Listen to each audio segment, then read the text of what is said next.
Trading at Schwab is now powered by Ameritrade, giving you even more specialized support than ever before. Like access to the trade desk, our team of passionate traders ready to tackle anything from the most complex trading questions to a simple strategy gut check. Need assistance? No problem. Get 24/7 professional answers and live help, and access support by phone, email, and in-platform chat. That's how Schwab is here for you, to help you trade brilliantly. Learn more at schwab.com/trading. Justin. Yeah. So what's the best email marketing campaign that you have ever seen? I guess it'd be the one from a few years ago where this guy created an email campaign that was basically give me your email address, and it basically spelled out every tactic and technique in the most sarcastic way ever, which I thought was hilarious. Did you give him your email address? I did. I gave him my email address. I opted in. Yeah. And so it worked, huh? It did. It worked. And what was the name of that person? I don't remember. I have no idea. Well, I can tell you. You know what his name was? What was it? His name was Matt Giovanisci. Giovanisci? Yeah, that was his name. And you know what? What?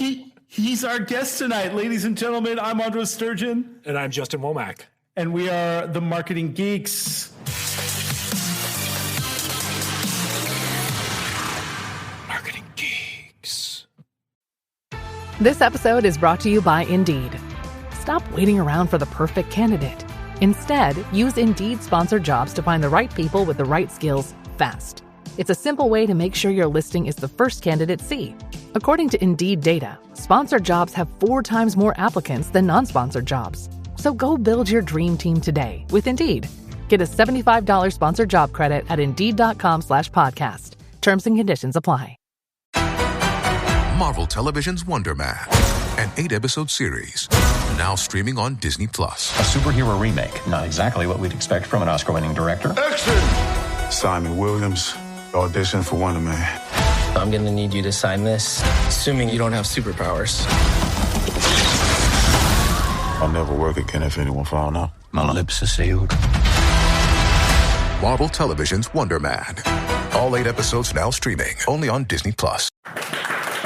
All right. Here we are. We're back.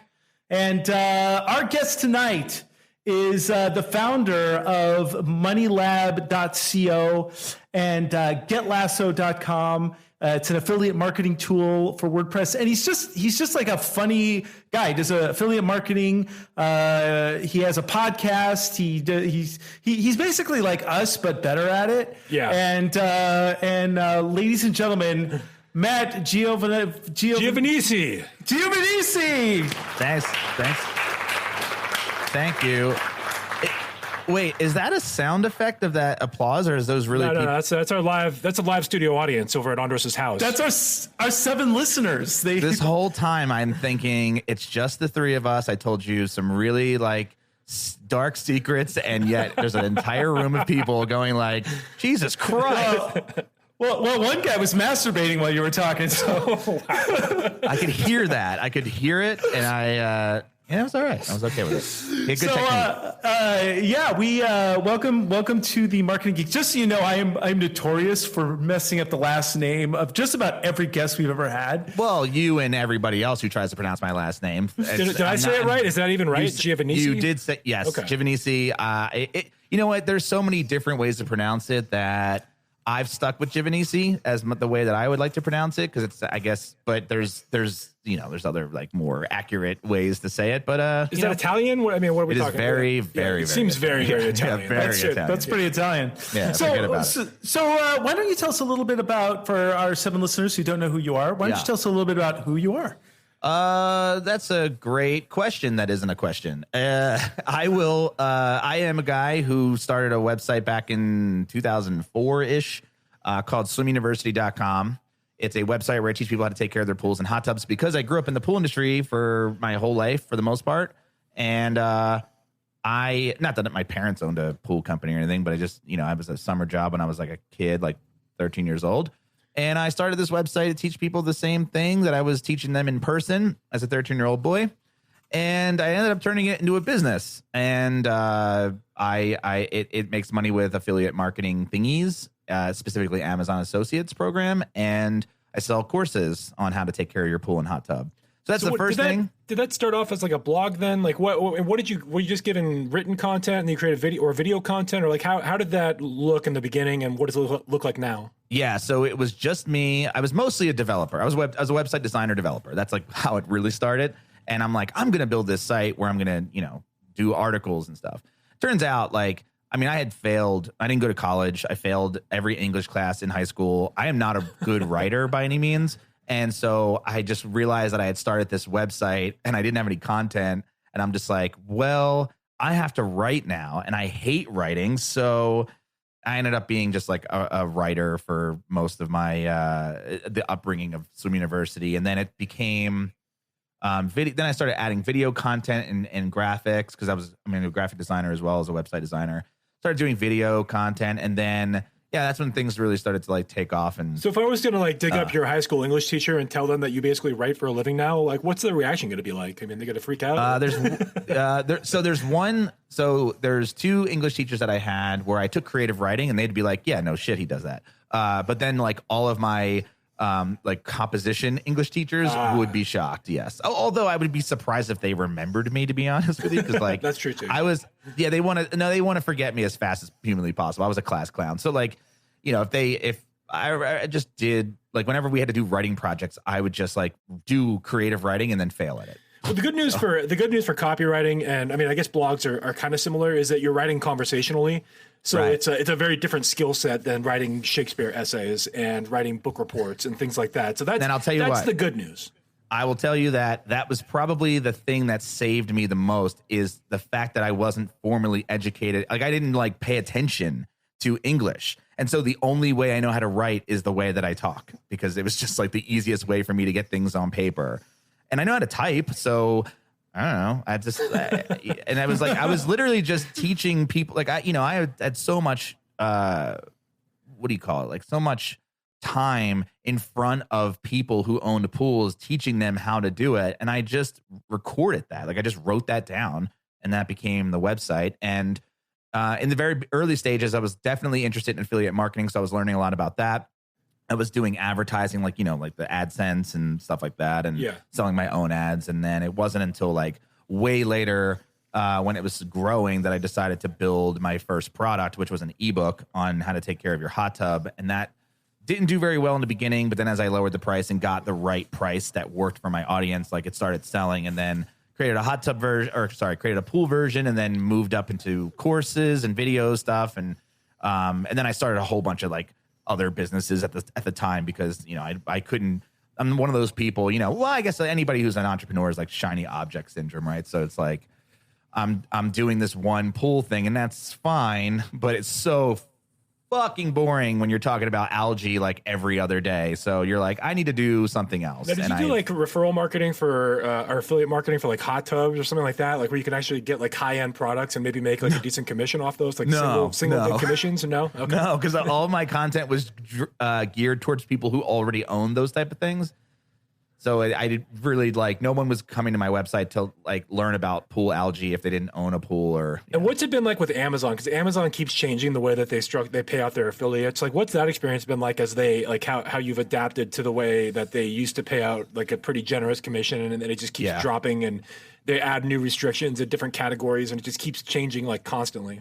Yeah. So I will say that when that first happened, when they switched from a variable fee structure to a fixed one back, I think it was 2016-ish or 17, I lost my mind. I really thought my business was over. And it turns out that the pool category is still pretty high. So I didn't really lose anything there. But I still have success with it because I mostly focus on traffic and, selling courses and stuff, which just makes up about 30% of my income as opposed to the rest. But Amazon, I get paid good money from Amazon. And the reason I think it works so well, specifically with my audience, is because my audience is the older crowd. Because you don't know how many 30-year-olds that own pools, to be honest. Yeah, not a lot. we're still millennials. Like we can't afford There's houses. like one or two I might know, but that's about it. Sure. But like it's the, you know, people that were in their 40s and 50s that are mainly visiting my site, and they trust Amazon. They don't trust these like random, you know, e-commerce stores that may pay more and be more, you know, specific. But yeah, and I also built a plugin that works really well with the Amazon API, so I'm able to do things that a lot of other people can. A lot of other affiliate marketers can't with the Amazon program. So I can't, you know, honestly, like they've treated me very well, but I get it. You know, I get why it's like kind of a like it is one of those, like every time I get an email from them, I'm like, did they shut down my account? Are they changing a fee? Like it's never good news when they email me. So a couple of things here. First of all, let's talk about, because we had someone on a few weeks ago, and they were talking about how they created a course on orchid care, right? And he went on to, you know, he's grown his business with all sorts of different groups, but he says the orchid care business basically pays for all of his bills, like consistently. So and you basically did the same thing. So first of all, tell us about the digital course, how you put it together, how you platforming it, and how you're selling it for Swim University. Yeah. So yeah, like I could see orchid care working because, and I know someone who does succulent care, and that works as well. You know, they're all just really niche things. Yeah, but as niche as you can get. As niche as you can get. I think like the pool thing is interesting because, you know, it's an expensive product. You know, owning a swimming pool is like a very expensive thing. And I'm selling a $49 course to teach you how to like use that expensive thing and not spend even more money on it. So what I did was, so the iteration of it. Now, one, I have to like put this all down. Like let's talk real numbers, right? Because it's one thing to put a course out into the world, and then it's another thing to sell it, right? It's really easy to put together a course. I can do it. I did the course that I'm actually going to tell you about took me 3 days to make. And nice. I mean, I happen to have these skills, but let's talk about numbers. So my site, Swim University specifically, gets like about 500,000 unique visitors a month in its peaks. And how much of that is paid traffic versus organic? There's no paid traffic. I don't pay for anything. Nice. Yeah, it's really? all it's all organic. Did you just like SEO certain keywords, and now you're always showing up at the top of search results? Yep. That's kind of my bread and butter is SEO. Like that's mostly what I focus on, but I do it like I have a course on SEO, but I do it in a very organic way without building backlinks. Like I have never built a backlink. Really? So what do you? So let's start there. Like how did you? Because I mean, you definitely, this is something that can be repeatable. So yes. how did you get ranked to begin with? To the very, very beginning, I did a lot of black hat stuff because that's what I was taught. That was in 2004. Well, that's what everybody was doing back then. Yeah, right. But nowadays, it is really just doing keyword research, and it's not hard to do. I'm kind of a go big or go home, swing for the fences type of keyword researcher, meaning like I look at, like, let's say I'm you know, you have to know your industry. So I need to write an article about pool algae. And it's like, well, how to get rid of green pool. There's all these different long tail keywords. But I'm like, no, I want to go after the biggest one, right? So the biggest one, you know, according to Ahrefs, might be something like pool algae. It's like super, you know, specific, but also like has a lot of searches. And so I developed my website as a developer to be incredibly fast. And I wrote an article that specifically targets pool algae. And it's like the most comprehensive thing. It's filled with videos. It's got graphics. It's like the one-stop shop for that thing. So I'm swinging for the fences. And what happens... Hold on a second. I just so our listeners know, one of the things that Google looks for is they look for really long articles, and that has a lot of content that will basically answer any question that somebody might have about that subject. So if you write an article and it's a fast loading page with a video attached and diagrams and pictures that are all SEO optimized, that's a really good way to basically rise above any competition. Yeah, the competition for me, it's like, and nowadays I've been doing it for so long. Like I write a post and I'm ranking the next day. It's crazy. So, I mean, not to brag, but do you have a preferred length on your articles that you're writing? Nope. And here's the thing about length. A lot of people will say, you know, just write a really long article, answer every question. And my approach to that is like, no, write an article long enough to answer all of the questions, which means if you're writing sentences that are kind of like, if you're adding fluffy sentences to your articles, you're just putting words down. You're making it actually harder for Google to find like what you're really talking about. Like, just fucking answer the question in a single sentence. Like, just one sentence. What does it take? 3 words.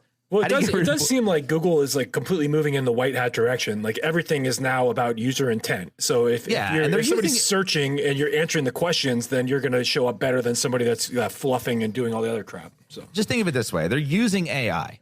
All right. That's what they're using. Machine learning, they're using AI. So imagine what they're trying to do is take like if a human being saw my website and compared it to another person's website, they would be like, well, this person's website's better. It loads faster. It looks nicer. The content is easy to read. It's fun to read. And it's answering all my questions. Like boom, end of story. But machines in the past weren't able to look at a site like that. They weren't able to look at a site and go like, that looks nice.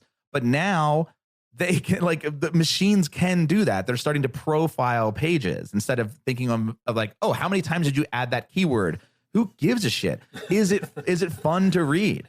Like, that's how fast does it load? How good does it look? Does it look trustworthy? All of those things, like, Google's really working on that, because obviously the ideal thing would be to have a bunch of people in the world like validating good websites, like content curators, but they can't. They have to use a robot, and so the robot's basically curating content. And if you are writing, you have to really pay attention to writing good stuff. And I'm not saying that I'm a writer and a good writer, but I guess I am, because it's working. And all of the stuff that I do, it's like, it starts with the keyword, and then it starts, you have to structure your site incredibly well. It has to be very fast. These are things that I'm very concerned about and keep up with all the time. And then you write a really good, interesting article that people like respond to, and you do fun videos that are like highly educational, but are actually fun to watch, which makes people go all the way through them. It's not boring. And so all of these things I think about, and that's how we design the website. And because of all of that, like, we're trying to build what I consider like the funnest textbook, the funnest pool manual you will ever read on the internet for free. Makes sense. And if we can do that, all of a sudden, and if we target very specific keywords that people are searching for, we just rank. It's just that easy. Now, you mentioned Ahrefs earlier for the research side of things. Like, I was first introduced to SEMrush or SEMrush, whatever you want to call it. Same thing. Same kind of thing. Do you have a preference? Like, I mean, I guess Ahrefs would probably be your preference, but have you tested out the other ones, or even like why Ahrefs versus Google Keyword Planner? Like, why should somebody pay for it? Why would you say? Right. Keyword. I mean, look, the thing is if you're going to do this for a living, like, pay for shit that works. Yeah, it makes sense. And accuracy. So Ahrefs has the best crawler on the internet when it comes to SEO stuff. So their crawler is like just as good as Google's. So I like their interface. It's very easy for me to understand. And their content is around their stuff is very, very good. Like, their marketing team is awesome at writing good content to teach you how to use their software. They're just better, and you won't know it until you try it. Like I did, I used SEMrush. I believe they're from my hometown of Philadelphia, so like big love. But it was their stuff was really confusing to me when I first started using it. Moz is the same thing. I started using Moz, and it was just like all of their stuff was kind of all over the place, and it was slow, and I had a hard time with it. But when I started using Ahrefs, it kind of just clicked for me. And it is expensive, but that's kind of what I do for a living. It's like my whole business. I don't mind paying like $100 a month, if it's going to make me, 10, 15, 30 times more than that. So, okay. So now let's talk about the video content that you create. Yeah. Do you host it on YouTube and then connect the site to your YouTube channel? And how do you make the videos happen? How do you make them? And what do you do? Do you keyword those as well? Yeah, it's all kinds of different stuff because I've done so many different types of videos over the years. But in the beginning, I would actually go out to a pool by myself with a camera, and I would have a loose script that I would have on my phone or on a piece of paper. I would stand in front of the camera and I would just do all the filming. I would film a talking head. I would film a bunch of B-roll, and then I would go home and I would edit it with Final Cut Pro, and then I would upload it to YouTube, and then I would go onto the post that it was related to, and I would embed that YouTube video in that post. And then, it wasn't until recently where I started really caring about SEO on YouTube. So I got really into that, and that really changed a lot. I started to get a lot more traffic from YouTube and a lot more course sales from YouTube, because all of my courses links are in the descriptions of these YouTube videos. So, but I was doing videos in person, like in the field, I guess. And now more recently I did them in a studio where I would film them. I have a teleprompter. I'd read, I work with a script writer. We'd go over the content, and then I would, speak into the camera, and I would have an editor throw B-roll in, like live B-roll that I filmed out at different pools, just to get everything. We have like a large bank of B-roll for like every type of pool thing you can imagine. But we did all that filming ourselves. So when you write the scripts, are those scripts also keyword specific? Do you put phrases in there that you're going to want to rank for? No, I mean, because all of the scripts are based on existing articles. So the article always comes first, right? And then we just go, okay, well, let's just take this article and scriptize it, make it funny, punch it up, make it so, when someone's reading it in front of a camera, it's not like boring. It's, there's some punchiness to it. And, the person who writes the articles on Swim University is also the person who's like drafting the scripts. And then I go in and punch it up because I'm the one that's ultimately going to have to read it at the end of the day. And I, throw jokes in here and there and stuff. So we are kind of naturally doing that. Plus we caption everything. Like I pay rev.com to caption the stuff, which apparently helps SEO as well on YouTube. So yeah, we're definitely growing, but it's still pools. Like there's not a lot of people on YouTube like Googling pool care stuff, right. So as much as they are on Google itself. Now you mentioned YouTube SEO. Are you using any plugins like TubeBuddy or anything like that as far as the keywords on YouTube versus Ahrefs, or you're just using Ahrefs still? Yeah, I'm using Ahrefs for the keyword research, and then I was using TubeBuddy to upload videos, but we stopped because honestly, like it's just, to me, it wasn't worth the $20 a month or whatever it was. We just upload a video. It's when you start to like make things systematized with really easy plugins, like you start to lose why you do things. It's like, oh, why are we adding end cards? Like, why are we adding the same end card at every video? Maybe every video needs to be treated like as its own thing, and really deliver value on that one specific video. Maybe we don't need to pitch the course in this video. Maybe we need to pitch something else that'll be more helpful to the end user. So we're doing everything using like YouTube, whatever YouTube offers, like their standard upload platform. So no plugins besides Ahrefs, because I'm already paying for it. I might as well use it for YouTube as well. Makes sense. So let's talk a little bit about the course that you created and what kind of the format of the course and how you're platforming it, how you're selling it, that type of thing. I did the course, like I scripted it, outlined it. It's a talking head course with B-roll, the same way I do most of my recent YouTube videos. And it's based on the book. So we had a book called the Pool Care Handbook, and then I just created a course around that book, a video course. So it has video and it has text, so you can take it, at your own leisure. It's not a PDF you need to download. You stream the videos, and I did that. Like I did all the videos, like the B-roll, like a long time ago, and then I, like scripting it and filming it and all that stuff probably took about a week. And the way that I'm platforming it is with Podia. Have you heard of Podia? No. Tell us about that. So Podia.com is I just signed up for it 2 months ago, and I love it. I love it. It's awesome. So it's kind of like Teachable, except instead of just courses, you can sell digital products, you can sell memberships, you can do all kinds of stuff. So it's kind of like an all-in platform for digital content creators that want to sell things.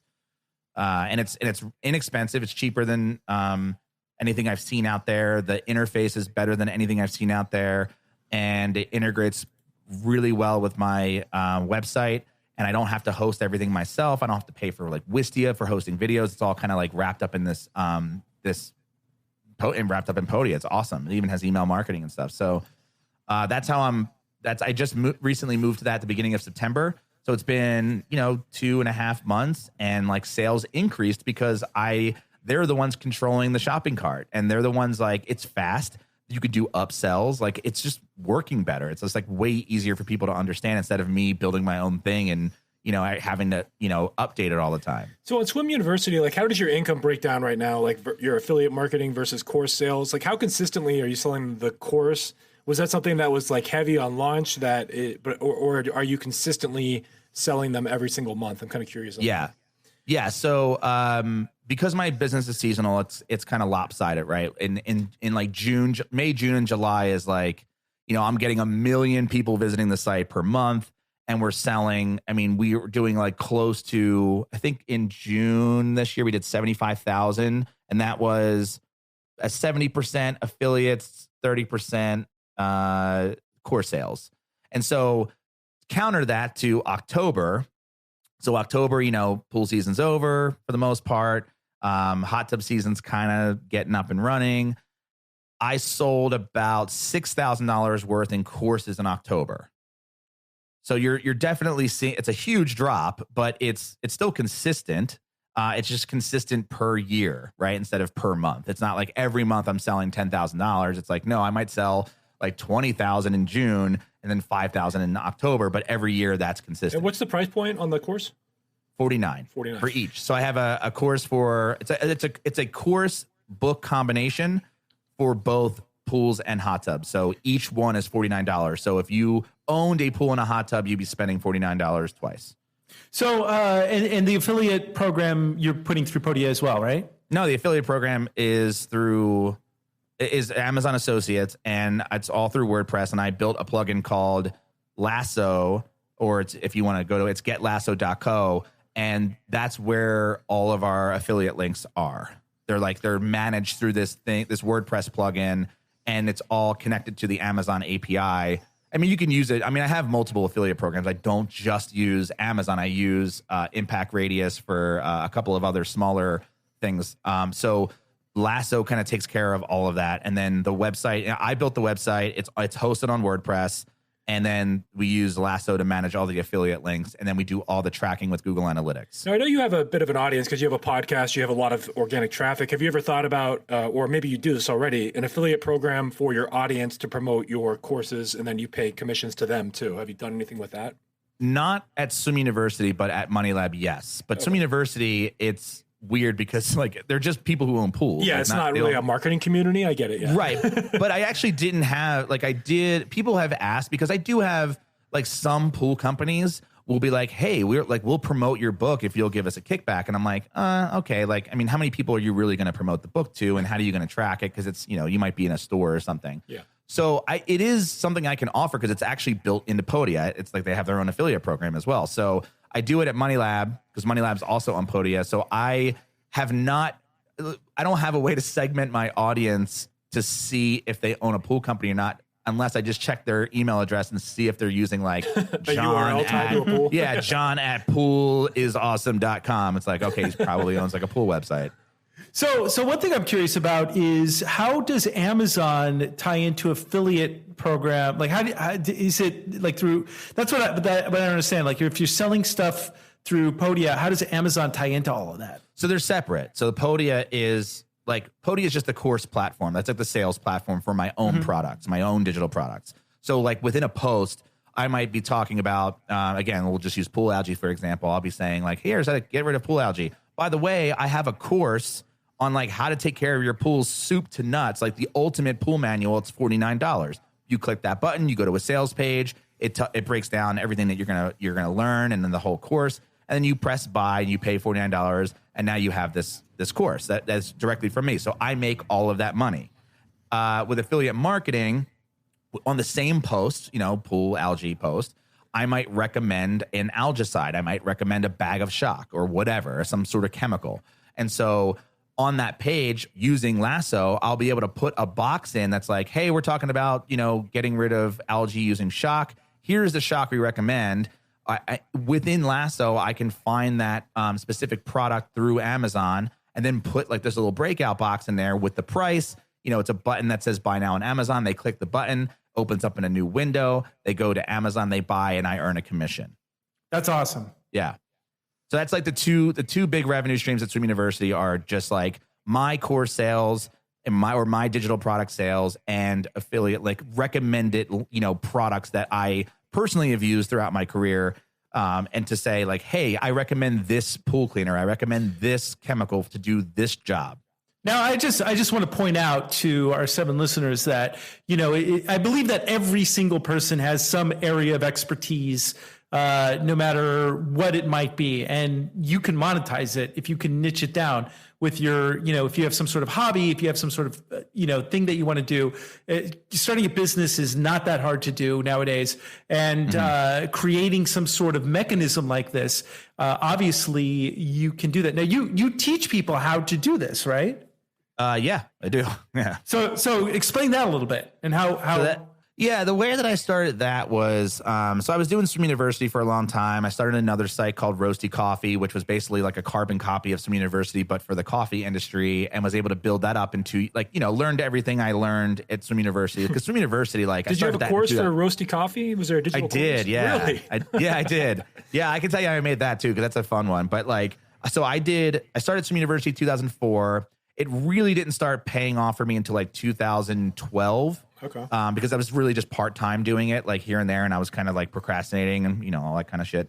And then 2012 on, I was really cranking on Swim University, and it was really growing. And then I started building products and really getting really serious about it. And then obviously, like I mentioned earlier about the shiny object syndrome. I'm like, okay, well, can I do this again? It took 7 years for me to fuck up over and over and over again to get it to this point. I should be. I've been doing Swim University for close to 12 years. I should be way further ahead if I was really had 12 hard years at working on it. So I was like, okay, here's everything I learned in the last 12 years. Let me take a brand new industry, soup to nuts, just build it up and see how fast I can grow. And that was what I did with roastycoffee.com, which is still in existence, but I sold it last year. So I was able to build it up from 0 to 100,000 visitors a month in 2 years. And I didn't do any work on it personally. I basically built the website, and then I hired a writer to publish content every single week. And it was making, at its peak, 7,000 a month. And then Amazon had its whole little hiccup, and it dropped it down to 3,500 a month. But still, so super worth it. Totally paid off. And then obviously I sold it because I just didn't have time to work on it. And did you sell it through Flippa, or did you actually just have somebody reach out and want to buy it, or how'd that work? No. Oh, so that one was. I'm part of this group on Facebook, and I just put it up for I was like, hey, I want to sell this. And it was a feeding frenzy, sharks, dude. Just everyone wanted it. And yeah, I had a bunch of people reach out to me. I talked to friends who had sold websites before. This is the first website I ever sold. Yeah. And I did all the work. I didn't use a broker or anything. I did it all myself because I'm the tech guy that, built the website in the first place. Yep. And I know how to sell. And I, I had a really most websites that are sold on Flippa, they're kind of shitty. This one wasn't shitty. So people, I think the way it looked, it was perfectly branded. It was well executed. And so I think everyone just wanted it, and they knew that, coffee was a good industry, and I wasn't patient enough to work on it, So yeah, that was how that worked. It basically it was really easy. It was one of the it was a very rewarding experience, to be honest with you. It's not what people made it out to be, because everyone was, it's actually very simple. But I did that in 2008, and then I did it again with Brew Cabin, and then I started a site called MoneyLab. And the reason I started the site was because I was doing all of this work, but I didn't have I was always behind the scenes, but I'm not a behind the scenes guy. I'm very vocal. I'm very front and center. I also have a podcast called Listen Money Matters. If you're interested in personal finance, it's pretty popular. I was out there. And yet here I am building this site and doing and making all this money, but I didn't have a place to just talk about it, because that's all I talk about in my personal life, but I didn't have a way to do it in my public life. And so I started MoneyLab with the point being that I want to do work. I love working. I feel like I'm very efficient at, building, online things. I love the internet. And so I'm just I want to just build a bunch of stuff and showcase how I do it. And so the MoneyLab is literally me challenging myself to build, marketing channels and businesses from start to finish and in record time. And then I also run experiments okay, well, what if I were to follow this person's YouTube optimization strategy? What, will it actually work? And so I follow it to a T. I write everything that I'm doing. And the point of MoneyLab is to not teach you how to do anything specifically. I'm not here to be I think you should do X. It's no, I'm going to do X, and I'm going to see if it works. And if it works, great. Follow my framework. But if it doesn't work, follow someone else's framework. I don't know. I love that idea, though. You're basically doing live experiments, and are you having failures at all, or are they mostly successes? They are. Okay, cool. So you're actually risking it. I like that. Yeah, and it's like I haven't done anything, I think, that's like, I have plans in the future to do like really crazy shit, like, like actual brick and mortar type of things. Yeah. But for now, it's just like, and the point is to show you that, or I guess to prove to myself that, the idea I mentioned again, the shiny object syndrome, like I have that disease, whatever it is. So do I think we all do. Entrepreneurs. Right. And I'm like, well, how do I turn that into a business? Like if I'm going to be that scatterbrain and I'm going to be that, if I like working, it's a hobby for me. How do I turn that part into a business? I call it ADOS, which stands for attention deficit. Oh, shiny. Yeah. Right. Yeah. So that's like basically what MoneyLab is. And so I started doing courses because one of the things I had this like really tight Asana editorial workflow that I did for Swim University. And I had showed a friend like just on Skype. And he was just like, dude, are you like, it's so organized. And I was like, yeah, I'm like kind of an organizational, like, geek. And he's like, you should make a course. And so I was like, oh, that would be a good MoneyLab challenge. Like, let me see if I can build a course and sell it in 7 days. And I just picked like an arbitrary number because I thought, all right, well, it's just screencast. And I ended up like writing the theme music. I did the animations for the intro. I recorded all the screencasts in a single day. I did all the editing, Zooms, all this stuff, put it up on Gumroad at the time, and then had an audience of like 1,000 people that I emailed it to. And like, it's all documented on MoneyLab of me doing it. And I was able to repeat that success with an SEO course because somebody kept asking me to do an SEO course because that's how I was making money at SwimU. So I'm like, all right. And I did that in 7 days and it was even bigger. So I took the same 7-day challenge. I basically took my original challenge, read it, and then did it again. Like, and found all of the like, bottlenecks that was slowing me down for the first 7 days. And then was able to do a bigger course in an even faster amount of time. Now, we talked about in the beginning of the show, we talked about your that Facebook campaign that you did, or the content. Was that MoneyLab when you did the email marketing thing where it was like, give me your email address? And it was like this kind of like joke long post about like all these different ways of getting somebody's email address. Tell us about the story behind that. Because that's how I first had heard about you, which was a few years ago, I think. Yeah, so that 1,000 people that I mentioned that I had in my audience all came from that. Okay, so before I had even done the Asana for Bloggers course, I had 100 people on my list. And then I did this stunt, which was, I'll tell you how it happened, and that's how I got this audience, right? So I'm sitting in my office, and I think I was using like Sumo, and I was getting frustrated, and then I just always had this kind of like bug up my ass about online marketing, right? It's just like, another goddamn. I think a lot of marketers do. They just like play along, but yes. Well, yeah, because it's so funny.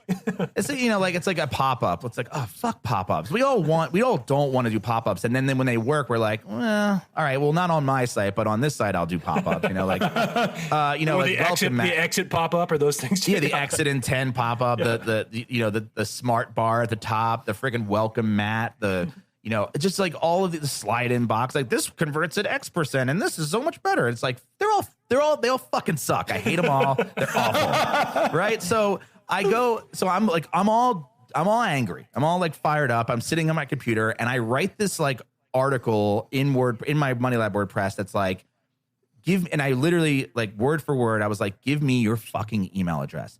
I don't give a fuck what the fuck you want to fucking do. And I was just like, did you edit it? Because that's how I remember it. I remember it being, get me your fucking email address. But when I looked back on your site, it was like, give me your email address. Did you take that out? Yeah. So the last line, I toned it down. Well, so that's how it happened. So the last line is the original text. But like, yeah, it was the joke in my head as I was writing it was just like a mean person using the F word in every sentence, like just demanding your email address. And then I had showed it to like my girlfriend. I showed it to a friend of mine, and they were like, all right, it's a little profanity laden. Maybe it should, not be. And I was like, okay. And I went back like a couple days later and I like reread it and I was like, all right, let me like make it a little funnier. And I made it a little longer. And then I got rid of all the F words. And then I started to go like, well, what's the benefit of this? Like, why would someone read this and think, like, what is this? And so I started adding in like actual statistics on what this, like like as I'm writing it, I'm like, this pop-up box is known to convert at 59%. Now will you give me your email? Right. Like, yeah. Like, now will you give me your email address? Since, it's like, what am I going to do with your email address? Well, I'm going to put it into MailChimp, and I'm going to, it's like, and it's being very transparent and self-aware that like what it is. And I, developed all the little, like, I built my own welcome mat, built my own pop-up slide-ins, and it's like I timed them so like you would read the article, and if you were to read it exactly at like a pretty normal pace, the slide-in box would come in as you're reading the sentence that says the sliding box is about to pop up. So there was like, and like all the boxes are like self-aware. That like they say like one says like, boom, this is your 90-second pop-up, and now give me your email address. And then at the very end, I did this whole like, oh, you think you could get away without giving me your email address? Well, I have a Facebook ad that's going to stalk you until you get like retarget you until you give me your email address. So that went straight up. Like I had no audience. That straight up went viral, and I still don't know how it happened, but it got on Hacker News, it got on Reddit. Well, it was funny, and in fact I remember this was several years ago. Justin, like we were hanging out. He's like, "Dude, you gotta see this guy's page. This is so funny." And we had a good laugh about it, and then. I thought it was crazy because I thought I swear it was like, give me your fucking email address. And then I look back and it was all like toned down. So yeah, the very last sentence is just like a last ditch effort. And I say, give me your fucking email address. That's so great. Is that still operational? Do you still have that circulating? Yeah. Okay. moneylab.co/email. We'll put a link to that at the bottom of the podcast, so our listeners could check that out and give Matt your email address, your fucking email. Yeah, there's a bunch of stuff too. Like if you go through my website, there's so much hidden stuff that like people don't even know about. We did like a drug commercial for a drug called Hustlin', which is just like like if you're we just did this whole like drug commercial, and we wrote this whole script. And like basically built an entire website around this drug that doesn't exist. It's just about like working side effects and everything. Yeah, your side effects, all that stuff. We did one. I did a timeline of my entire business life. Like where as you scroll, like all these things pop in, like shows you like, oh, I started this website, didn't do anything. Started this website, didn't do anything. And then there's a couple of them that I have in the works too. Like. I want to do like a couple of bits about a sales page and stuff like that. So like, yeah, if you go to moneylab.co, there's a lot of fun stuff. I'm on your site right now. Tell me about this one. Produce and sell a rap album in 30 days. What's that? Tell me about that one. So a couple years ago, I did so I'm a musician. That's kind of, I was a musician before I was anything else. Like that's mainly my thing. So you actually went on stage and performed like. Oh yeah. Okay. Oh yeah. Toured. Yep. Opened for like pretty not huge bands, but like we were rock, and I was a lead singer, guitar player, and then it wasn't. I was in high school, and you just like when you can do. I was a music producer. My dad owned a recording studio, so when I grew up, like I had like a professional music studio my whole life. So. I knew I'm not a real big fan of rap, but I know how to make rap beats, and I know how to rap okay, right? Like enough to get by. And so like in high school, I would make these like rap albums and, just basically making fun of friends and stuff and just being completely nonsensical. But, they were well produced and they sounded good. So that was like really the impressive part. Yeah, like diss tracks. And that was, it sparked this whole controversy in my senior year. But yeah, so I did a diss track because these guys had a CD out, and these guys put out a CD, like one song, and I was like, oh, it'd be funny if I like dropped an album, like just dissing them. And I did, and then like, and I just like, cause I knew how to do all that work. And I spent like, like a week or two just like building an entire album with my friends and like dropping an album of diss tracks. That's so awesome. And they just, let me say something real quick. Cause Andres and I were joking about this back whenever Eminem and what's his name, Machine Gun Kelly had their little thing on YouTube. We were like, we're going to make a diss track on Joe Rogan and send it over to him and try to start a feud with him with our podcast. The top podcasters. And so if a diss track suddenly comes out about you and it's us, you've been warned, buddy. Yeah, okay, well, you better respond though. I will destroy you if you come out. I will diss the shit out of you. There will be a box set that I will drop on you guys.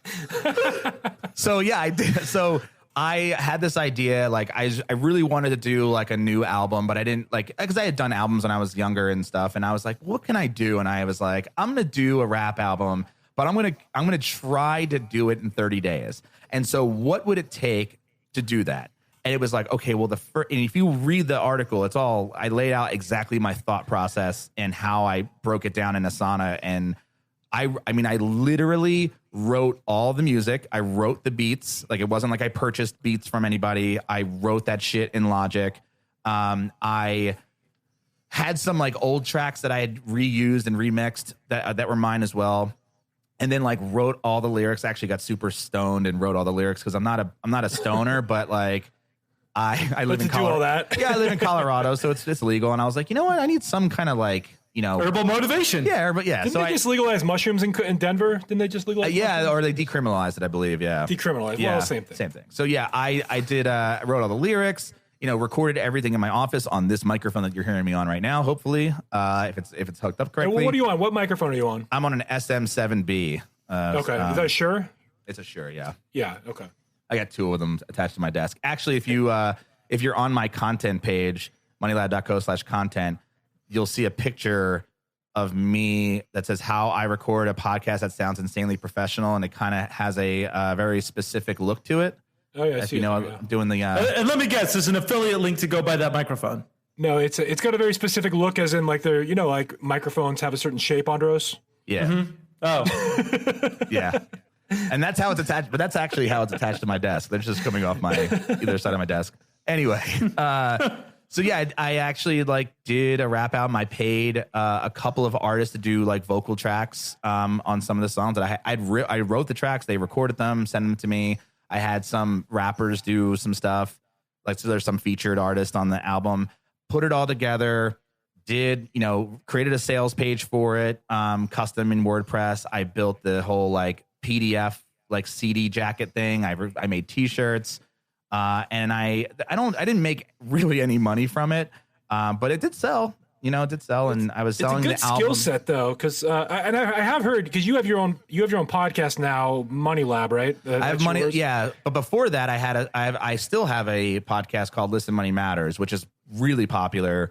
Okay. MoneyLab is still kind of in its infancy of growth.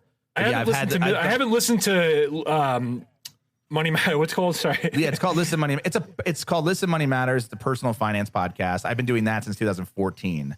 Got it. I haven't listened to that one, but I have listened to MoneyLab, and you have kind of like a rap beat in the front of that one, don't you? No, I use my mouth. That's a beatbox. That's really a beatbox? Yeah. Do it right now. Yeah. Let me hear it. I'm trying to remember how I do it. All right, I'll try. I don't know how good this is going to come over a podcast, but I'm trying not to smile right now too either.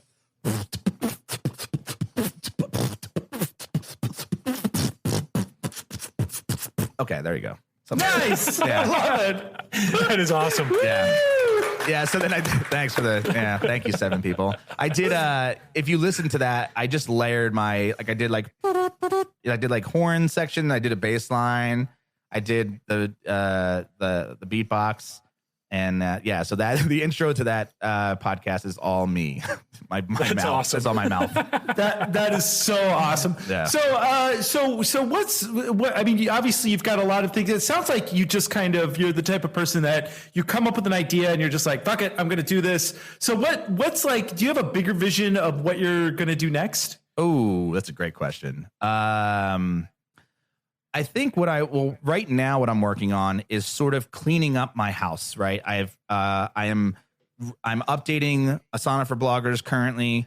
I raised the prices on some of my courses because I've added more course material. So I have these 3 flagship products on MoneyLab, and I was able to completely detach myself from Swim University. So now I have 100% focus on MoneyLab and our software product at getlasso.co. And so that's where I'm spending most of my time. And ultimately my goal is to have a bunch of courses that are all, based on the things that I have learned over the years. So anything, the way I look at it is, if I do an experiment, right? I build a course in 7 days and I do it again and I do it again. Okay, well, I've done this 7 times and I've done this relatively quickly.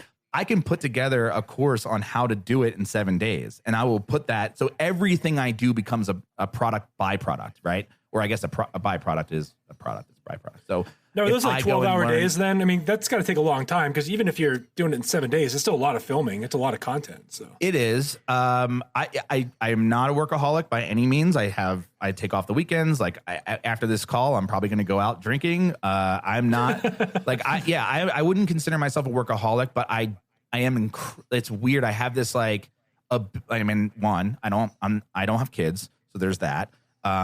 You know, I work from home. I enjoy my work, but I'm also very good at like when I put my mind to something, like I can sit down and I'll forget what time, like I won't eat. Like I'll just like be so hardcore focused on something that. Now, are you married or are you a bachelor, or like what's your situation? I'm basically married. Yes. Okay. So you have a longtime girlfriend? I mean, we're not legally married, but we will be married. You do have that though. I do have that. Yeah. So that's why I don't work all the time. I don't want to work, you know, into the wee hours, but sometimes like I will do like, for example, like that's those 7 days to complete that course. Yeah. I'm pulling 12-hour days probably, but then it's over. That's pretty cool. But then it's 7, you know, it's 1 week of sacrifice. And then it's like, well, okay, well, I have a product now, you know, and it's really, and I tend to put a lot of time and effort into the craft of it, where, you know, I do really like, I am very proud of all of the things that I make. And what I'd like to do going forward, and to answer your question about the bigger picture, is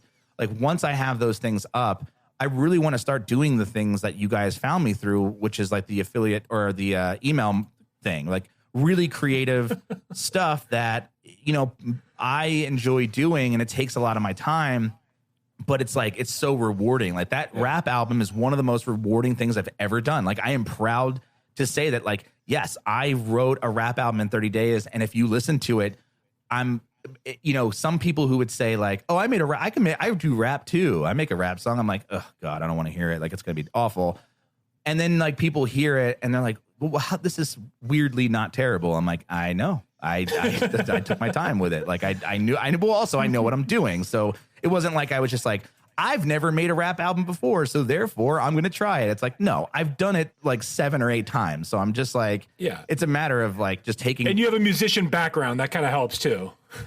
Yeah, it's right. Like I know how to record music. I've done it my whole life. So it's not, I don't usually tackle projects where I don't know what I'm doing. However, the one time that I did do that, I failed absolutely miserably, because I tried to build software in 40 days or 60 days on a programming language that I've never used before. So I decided to learn Ruby on Rails and build software and software that connected to like multiple APIs. And I was just like, wow. It was That's awful. nuts, man. That's nuts. So are you a bit of a coder then? Or you like have a little bit of a coding background? No, I just like, I'm kind of like dangerous enough, competent. You know, it's like, because I do WordPress development. So I'm like, I kind of forced to learn PHP to do that. Yep. And probably some CSS. Yeah. too. CSS, HTML, CSS, PHP. And then I've like just recently kind of been getting into JavaScript stuff, but like real, like basic stuff. Most of my like skill set is in HTML and CSS.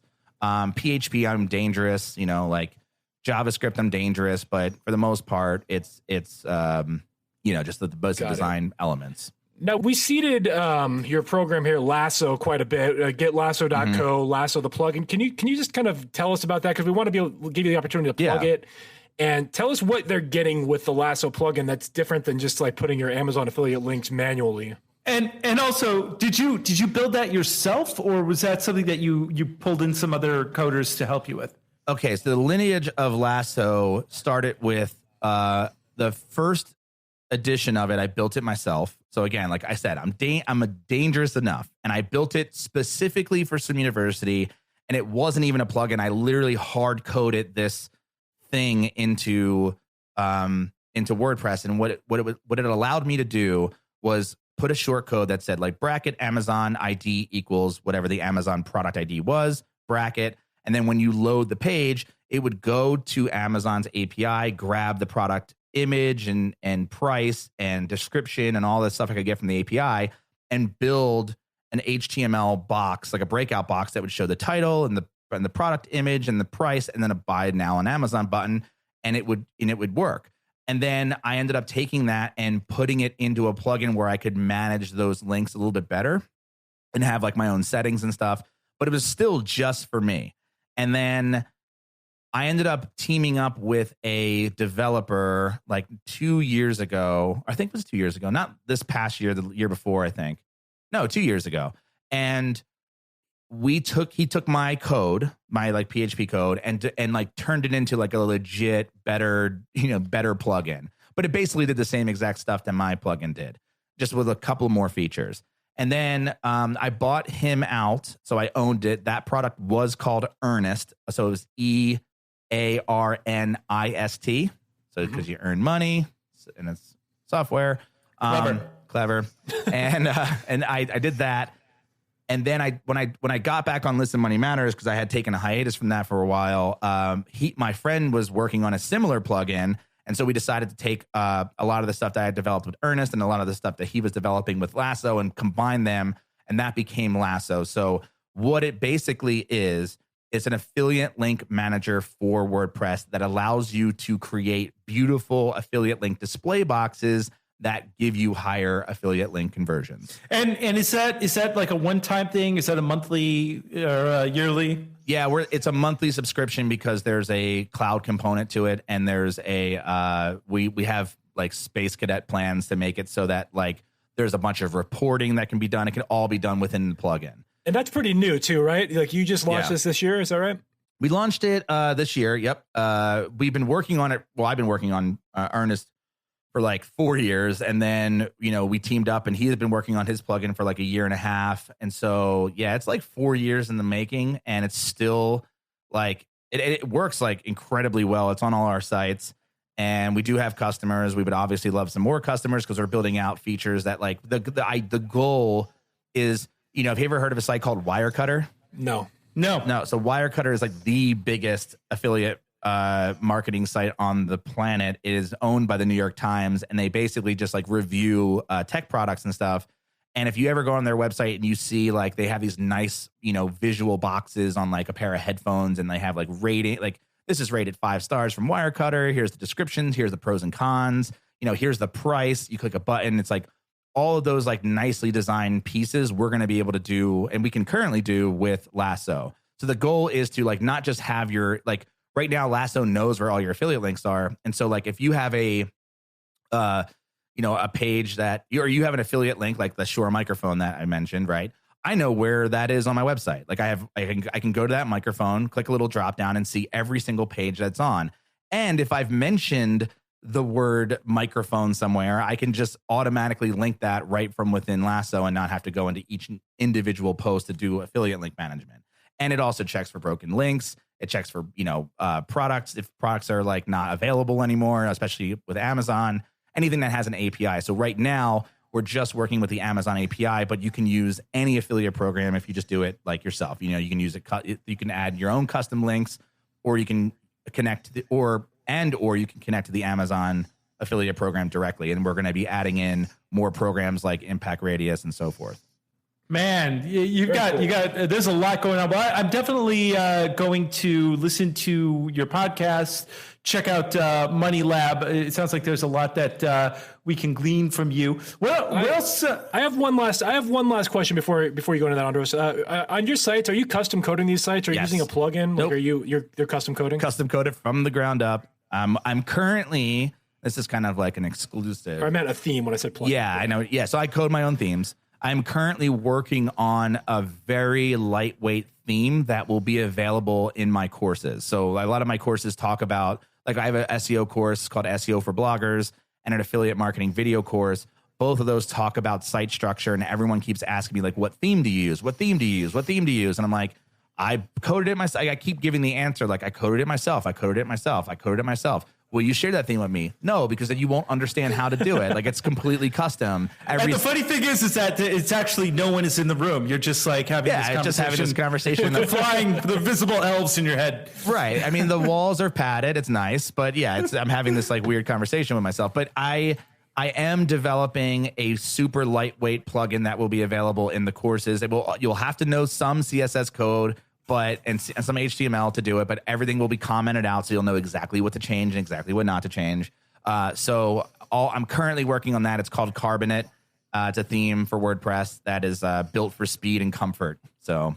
All right. Nice. Yeah. Nice. Well, man, this is great.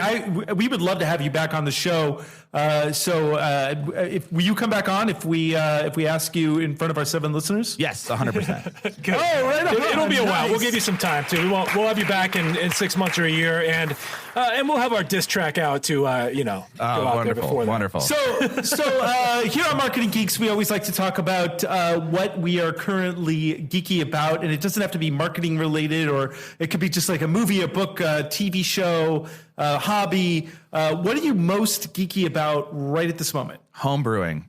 Really? I am currently in the market. Well, I know what I'm going to get, and I'm just deciding whether I'm going to pull the trigger today or tomorrow. A homebrew canning machine, so I can start canning my own homebrew. Wow, man! Are you gonna sell it? Yeah, you gonna sell it too, or just what's the? Well, I can't legally sell it, but that's true. Yeah, so I know I'm not going to sell it, but it is. It may be an upcoming MoneyLab challenge. Who knows if I can get a license? But yeah, I am super geeky about beer. No, do you have a site for beer right now, or is that coming? I do. Yeah, it's called brewcabin.com. Brewcabin.com. Okay. Yeah. It is. Yeah, I am. That's probably like the thing that, if you looked at my bookshelf, it's mostly beer books. Like I'm serious, like 100%, almost like 90. Maybe say 90% beer books, like 2 business books. Nice. Justin, what do you got going on this week? Not too much, but if listeners go back and check out, we did a bonus episode where I reviewed Terminator Dark Fate, and it is just awful. It is just terrible, and I just want to warn Matt before he goes and spends his money on Terminator Dark Fate, which I doubt you're going to do. But you know what? It's a just awful film. So I'm just going to give you a warning. So listen to our spoiled review that we posted earlier before this episode. I'm actually watching The Family on Netflix, which is a terrifying documentary series. Very well done. I recommend it very highly. It's pretty interesting, and it kind of explains everything that's happening in the world right now politically in a very succinct way. So nice. Check it out, The Family on Netflix. Thank you so much, Matt. Appreciate it. We really appreciate it. Yeah. And we go to moneylab.co, not .com, but getlasso.co, right? It was getlasso.co, I believe. Yeah. To get the plugin. Yeah, excellent. And I'm definitely going to check out your stuff. So thanks so much for being on the show. Cool. Thank you. And you can tell that guy he can stop masturbating now. Show's over. Autos break. Break the news. Break the news, buddy. Nice one. You hear that? Knock it off. Perfect. All right, Matt Giovanisci. Yeah, thank you. Thank you very much.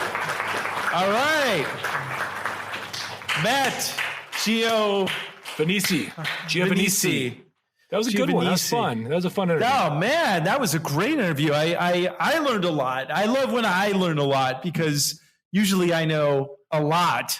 But, I don't know everything because, underneath it all, I'm kind of stupid. So underneath this facade. That's right. Check out his podcast. Check out, we'll put the links below. Check out his websites. And and then we're with that, another fine episode of the Marketing Geeks. Yes, indeed. Leave a review. Let us know how we're doing. Hook up with us on, if you want to be on the show. We have a lot of guests lined up in the next few months. And but you can reach out. You can reach out to info@marketinggeekspodcast.com. You can recommend a guest. You can apply to be a guest yourself. Yeah, there will be a bit of a waiting period because we're booked out for quite a bit, but we will get you on if you feel like you're a great fit for the show. We'll get you on. Yeah, and we just love hearing from our guests, from people anyway, from our listeners. It always warms the cockles of my heart when one of our 7 listeners. Indeed it does. I've got some big cockles on my heart as well, so Well, I need to go start myself a niche blog site or something, because this was kind of inspiring, and I do think we do need to make a rap diss track for Matt Giovanisci. So we gotta come up with something there, Andros. Yeah, man, I'm all over it. I think I could beatbox a little. I got some skills. Let's do it. Come on. Stay classy. I did that with my mouth. Wow, that was good. Thanks. But seriously, Andros, stay classy.